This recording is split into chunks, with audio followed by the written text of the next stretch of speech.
bagaimana sih Bapak mengidentifikasi atau mengetahui kasus-kasus yang Bapak hadapi itu masuk dalam dilema etika atau rujukan moral, Pak? Oh ya, baik. Terima kasih dari pengalaman yang selama ini saya jalankan sebagai seorang kepala sekolah untuk melihat kasus-kasus misalkan yang ini masuk dilema etika atau yang satunya tadi rujukan moral, ya kita tinggal melihat bahwa dalam kasus tersebut ini kita sandingkan dengan aturan-aturan yang terdapat di dalam aturan umumnya. Apakah ini sesuai aturan ataukah di luar aturan? Kalau sama-sama sesuai dengan aturan, nah berarti itu masuk dilema etika. Berarti ini ada yang benar, ini benar. Nanti kita tinggal menentukan mana yang lebih prioritas. Saya kira itu. Baik, Pak.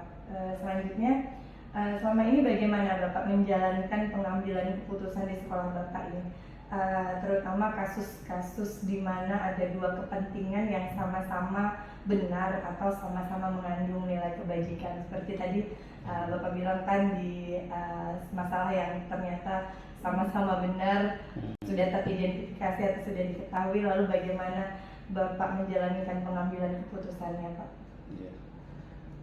Untuk kasus yang sifatnya tadi dilema etika yang sama-sama benar, otomatis dalam pengambilan keputusannya kita melihat kepada kepentingan umum, kepentingan yang lebih sifatnya untuk orang banyak itu. Ya, kalau yang kepada individunya barangkali itu masih bisa diinginkan. Jadi keputusan secara umumnya itu seperti apa? Anggaplah contohnya kalau misalkan ada siswa, ya, siswa itu rajin, bagus perilakunya, karakternya baik, namun dalam sistem pembelajarannya kurang, ya misalkan akademiknya jatuh, maka ini misalkan untuk keputusan kenaikan kelas seperti itu kan kita lebih mengacu kepada kepentingan umumnya, secara umum seperti apa. Nah kita lebih mengarah kepada akademiknya. Di akademik ini kan bersifat global. Kalau memang akademiknya masih jatuh, barangkali ya perlu diperbaiki dulu, dilihat dulu di sana apakah ada proses secara akademiknya. Jadi anak sekolah tidak hanya mengandalkan rajin turun, kemudian berkarakter baik, ya itu memang penting.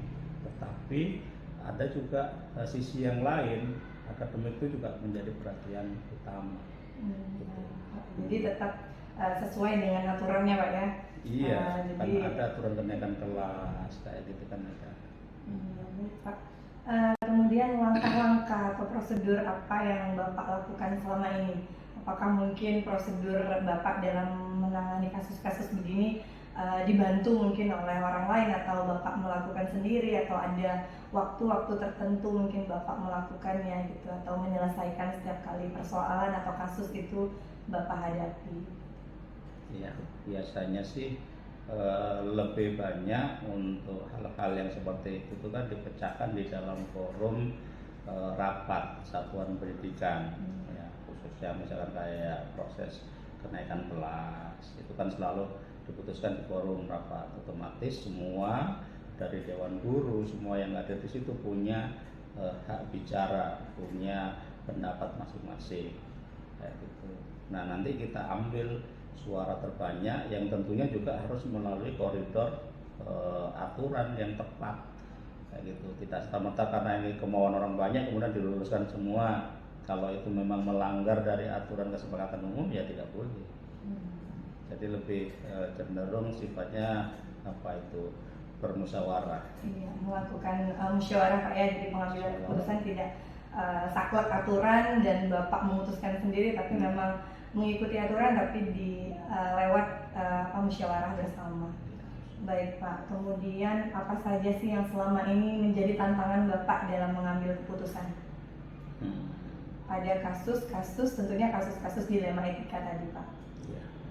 Tantangan yang kadang sering pada mengganjal gitu. Kalau ada salah seorang yang ngotot dengan pendapatnya sendiri, ya dia pengennya selalu benar. Nah itu tantangan tersendiri sih. Nah kadang kan ada yang nggak mau disalahkan bahwa saya harus begini maka aturan harus mengikuti saya. Itu sih tantangannya.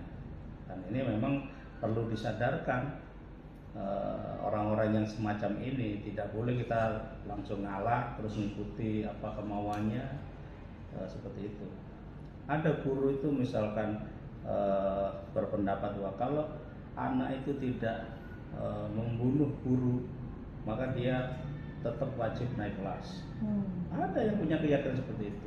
Kalau anak itu tidak ngencingi guru, nilainya harus di atas KKM. Nah, seorang guru ada yang seperti itu. Bayangan aturan-aturan seperti itu kan tidak wajar. Jadi harus dirubah dulu mindsetnya orang supaya itu jadi tantangan paling besar. Kemudian berangkat dari tantangan berarti ada lawan ini Pak. Bagaimana adakah faktor-faktor yang selama ini mempermudah atau mungkin membantu Bapak dalam pengambilan keputusan?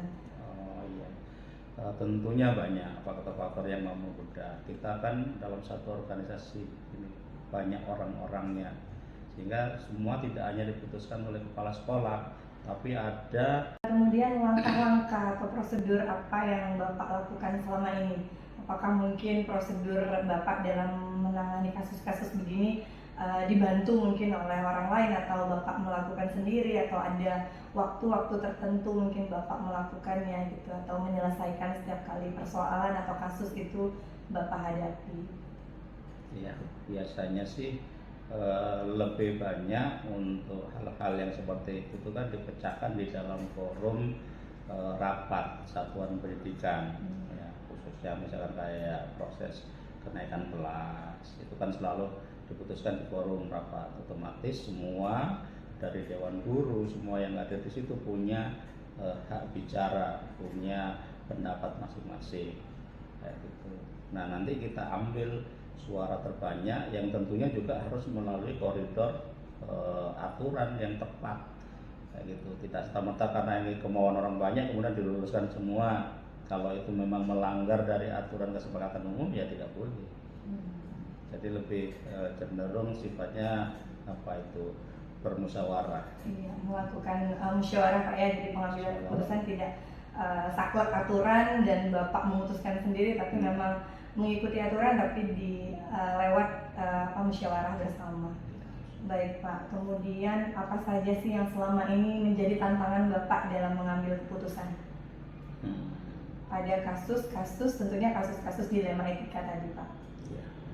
Tantangan yang kadang sering pada mengganjal gitu. Kalau ada salah seorang yang ngotot dengan pendapatnya sendiri, ya dia pengennya selalu benar. Nah itu tantangan tersendiri sih. Nah kadang kan ada yang nggak mau disalahkan bahwa saya harus begini maka aturan harus mengikuti saya. Itu sih tantangannya. Dan ini memang perlu disadarkan orang-orang yang semacam ini tidak boleh kita langsung ngalah terus mengikuti apa kemauannya seperti itu. Ada guru itu misalkan berpendapat bahwa kalau anak itu tidak membunuh guru maka dia tetap wajib naik kelas. Ada yang punya keyakinan seperti itu. Kalau anak itu tidak ngencingi guru, nilainya harus di atas KKM. Nah, seorang guru ada yang seperti itu. Bayangan aturan-aturan seperti itu kan tidak wajar. Jadi harus dirubah dulu mindsetnya orang supaya itu jadi tantangan paling besar. Kemudian berangkat dari tantangan berarti ada lawan ini Pak. Bagaimana adakah faktor-faktor yang selama ini mempermudah atau mungkin membantu Bapak dalam pengambilan keputusan? Tentunya banyak faktor-faktor yang mempermudah. Kita kan dalam satu organisasi ini banyak orang-orangnya, sehingga semua tidak hanya diputuskan oleh kepala sekolah, tapi ada wakil kepala sekolah, ada guru BK, ada wali kelas, dan banyak yang lainnya, sehingga mereka semuanya ini berkontribusi positif untuk mengambil sebuah keputusan. Jadi dari diskusi dengan semuanya inilah nanti akan ketemu keputusan terbaik itu. Ya, jadi banyak faktor-faktor yang mendukung dan membantu dalam pengambilan keputusan, khususnya kasus-kasus dilema etika Pak ya. Karena di sekolah mungkin kasusnya tidak hanya kisaran antara guru tapi juga kepada siswa-siswanya. Baik Pak, dari semua yang sudah disampaikan tadi, kiranya adakah pembelajaran atau pengalaman dalam pengambilan keputusan dilema etika yang pernah Bapak rasakan atau pernah Bapak hadapi? Iya, pembelajaran yang bisa kita petik dari kasus-kasus dilema etika ya tentunya kembali kepada tadi aturan-aturan umum seperti itu. Memang aturan umum itu kan sudah menjadi sebuah kesepakatan bersama dan sudah dipikirkan oleh orang banyak. Jadi kita lebih cenderung arahnya ke sana yang kita ambil. Kalau hal-hal yang sifatnya individual, yang nyeleneh dalam tanda kutip itu barangkali ini yang perlu kita luruskan. Meskipun sama-sama dianggap benar, tapi kalau itu keputusannya nyeleneh, nggak sesuai dengan kesepakatan umum, ya jangan dilakukan. Saya kira itu sih yang bisa dipetik kalau saya. Iya Pak, baik. Terima kasih banyak Pak atas waktu yang sudah diberikan kepada saya.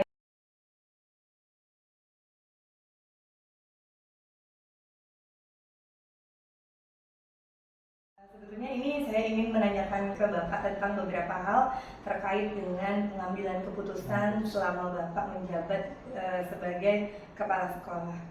Ya, yang pertama, selama ini bagaimana Bapak dapat mengidentifikasi kasus-kasus yang merupakan dilema etika di sekolah Bapak? Ya, memang berbicara tentang kasus-kasus dilema etika ini pasti selalu dialami oleh setiap pemimpin dan itu pasti ada di setiap satuan pendidikan ya. Dan itu juga saya alami selama saya menjadi kepala sekolah, sudah memimpin di 2 instansi, di SMP Negeri 2 Tabang, kemudian di SMP Negeri 6 Tenggarong saat ini. Mungkin berbagi cerita, yang pertama saya lakukan untuk mengidentifikasinya ya saya harus melakukan pengamatan. Iya, saya melakukan dulu pengamatan sebagai seorang pemimpin. Saya tidak bisa langsung mengambil suatu kesimpulan atas apa yang terjadi terhadap suatu kasus-kasus yang terjadi di dalam sekolah tersebut. Jadi saya mengamati dulu, melakukan pengamatan, apalagi kalau kasus itu memang berkaitan dengan ada unsur etikanya ya, yang memang terkadang tidak melanggar hukum ya, kasus tidak melanggar hukum, tetapi kalau kita biarkan juga itu akan berdampak tidak baik terhadap kinerja sekolah itu. Jadi langkah pertama saya mengamati ya, melakukan pengamatan secara menyeluruh, kemudian setelah itu saya akan mengetahui apa persoalan yang terjadi di sekolah itu dan baru saya akan melakukan langkah-langkah selanjutnya. Oke, baik Pak. Bagaimana Bapak menjalankan pengambilan keputusan? Jadi ketika sudah teridentifikasi nih kasus itu merupakan dilema etika, kemudian bagaimana cara Bapak mengambil keputusan sesuai dengan ketika ada 2 kepentingan yang saling bersinggungan dan benar sama benar? Ketika saya sudah mengidentifikasi apa yang menjadi persoalan dan itu berkaitan tentang kasus etika di mana kedua persoalan itu sama-sama benar ya. Di sini memang diperlukan kebijaksanaan seorang pemimpin. Nah, ini yang terkadang tidak dimiliki oleh setiap pemimpin. Ada pemimpin yang hanya mungkin saklek mengandalkan aturan semata dan mengesampingkan unsur-unsur yang lain. Kalau saya pribadi selama ini, ketika saya sudah mengetahui apa pokok permasalahannya, saya akan memanggil pihak-pihak terkait yang bermasalah begitu ya. Saya akan memanggil, kemudian saya akan mengajak terlebih dahulu yang bersangkutan untuk berkomunikasi. Saya melakukan komunikasi. Jadi saya tidak semata-mata setelah saya melakukan pengamatan, saya mengkomunikasikan dengan yang bersangkutan. Mengapa itu terjadi? Mengapa itu terjadi? Tentunya ini harus saya lakukan secara tertutup ya dengan yang bersangkutan, karena terkadang masalah-masalah seperti itu menyangkut hal-hal yang sangat pribadi, Benar. yang kemungkinan yang bersangkutan itu tidak memiliki keberanian untuk menyampaikannya di muka umum, bahkan cenderung ketika kita menyampaikan itu di depan umum justru akan yang bersangkutan akan mengalami malu dan sebagainya. Sehingga pengalaman saya di 2 instansi ini dan di 2 sekolah ini saya mengalami hal tersebut. Saya memanggil yang bersangkutan, saya bicara dari hati ke hati, apa yang menjadi persoalannya, kendalanya. Sebagai contoh itu ada di salah satu sekolah yang saya pimpin, saya tidak sebutkan, ada guru yang sering kali tidak masuk ketika jam pelajaran. Padahal siswa sangat senang terhadap bapak ini, guru ini. Ternyata saya amati kenapa demikian. Berikutnya saya panggil yang bersangkutan. Baru saya mendapatkan informasi yang menyeluruh mengapa hal itu terjadi. Ternyata memang beliau harus mengurus orang tuanya yang sudah tua dan sudah sepuh begitu. Sehingga ketika diberikan jam-jam di pagi hari, beliau tidak bisa masuk mengisi jam. Setelah saya berkomunikasi, saya mengumpulkan informasi dari yang bersangkutan, akhirnya saya mengambil keputusan, saya memanggil wakil kurikulum, saya minta tolong kepada wakil kurikulum agar bapak ini jadwalnya diubah di jam-jam terakhir siang dan lain sebagainya, supaya semuanya bisa berjalan dengan baik. Artinya orang tua, biar bagaimanapun kita sebagai anak tentu memiliki kewajiban untuk merawat orang tua kita yang sudah sepuh, tapi di sisi lain kita juga sebagai ASN memiliki kewajiban untuk melaksanakan tugas kita mengajar di kelas. Bagaimana kedua-duanya bisa berjalan? Disitulah diperlukan kebijaksanaan seorang pemimpin agar semuanya bisa berjalan dengan baik. Prosedur yang Bapak lakukan untuk menyelesaikan kasus yang Bapak hadapi. Jadi efektif Pak ya, dengan cara seperti itu, dengan pemanggilan, artinya tidak harus apapun itu dibuka di halayak ramai, tapi memang benar-benar ada prosedur yang Bapak lakukan.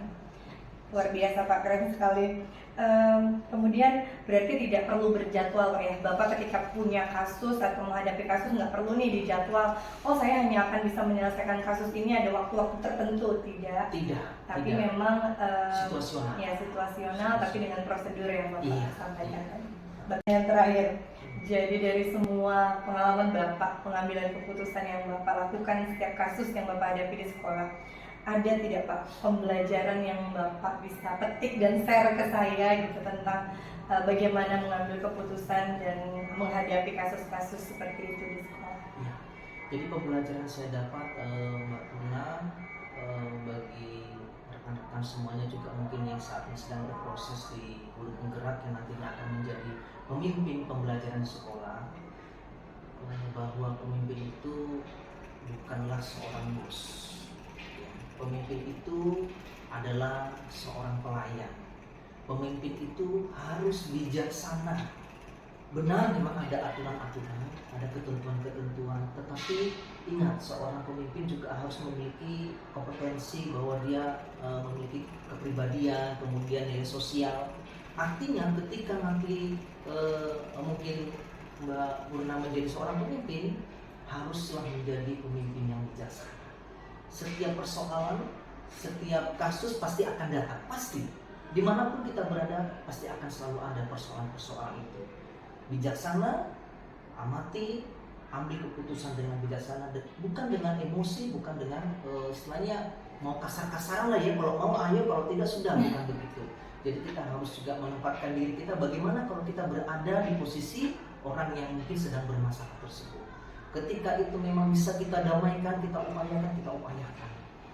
Tapi jika memang tidak bisa dan itu berdampak negatif terhadap instansi kita, memang kita harus mau tidak mau kita harus mengambil keputusan yang paling ekstrim. Mungkin kita bisa melaporkannya ke dinas pendidikan. Pada intinya dari pengalaman yang saya alami ini dan puji syukur selama ini saya tidak pernah memberikan keputusan yang sangat fatal. Selama ini semuanya teratasi dengan cara mediasi, pembinaan dan sebagainya. Artinya Mbak Purna, jadilah pemimpin yang mengayomi, pemimpin yang bijaksana, dan selalu ingat saya punya prinsip seorang pemimpin itu adalah pelayan. Begitu.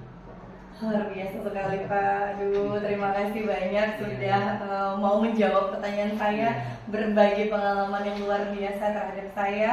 Kepada saya, terima kasih sekali Pak. Mungkin itu saja wawancara hari ini.